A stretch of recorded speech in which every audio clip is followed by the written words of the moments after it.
اعوذ باللہ من الشیطان الرجیم بسم اللہ الرحمن الرحیم۔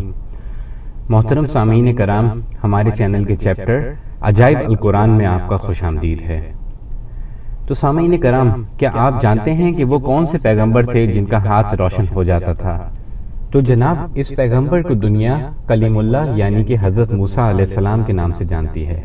حضرت موسیٰ علیہ السلام کو جب اللہ تعالیٰ نے فرعون کی ہدایت کے لیے اس کے دربار میں بھیجا تو دو معجزات آپ کو عطا فرما کر بھیجا، جن میں پہلا عصا اور دوسرا ید بیدا یعنی کہ روشن ہاتھ۔ حضرت موسیٰ علیہ السلام جب اپنے گریبان میں ہاتھ ڈال کر باہر نکالتے تھے تو ایک دم آپ کا ہاتھ روشن ہو کر چمکنے لگتا تھا، اور پھر جب آپ اپنا ہاتھ گریبان میں واپس ڈالتے تھے تو وہ اپنی اصلی حالت میں واپس آ جایا کرتا تھا۔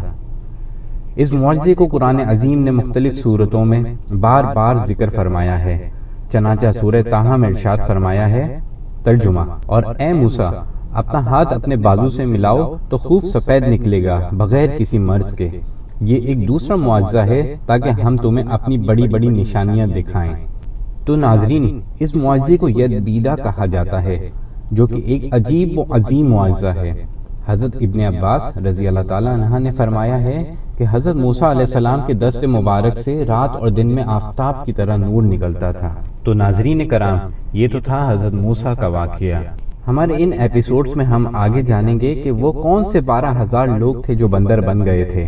یقیناً اب تک ہم نے جانا کہ جب کوئی قوم اللہ کی نافرمانی کرتی ہے تو وہ سخت عذاب میں مبتلا ہو جاتی ہے۔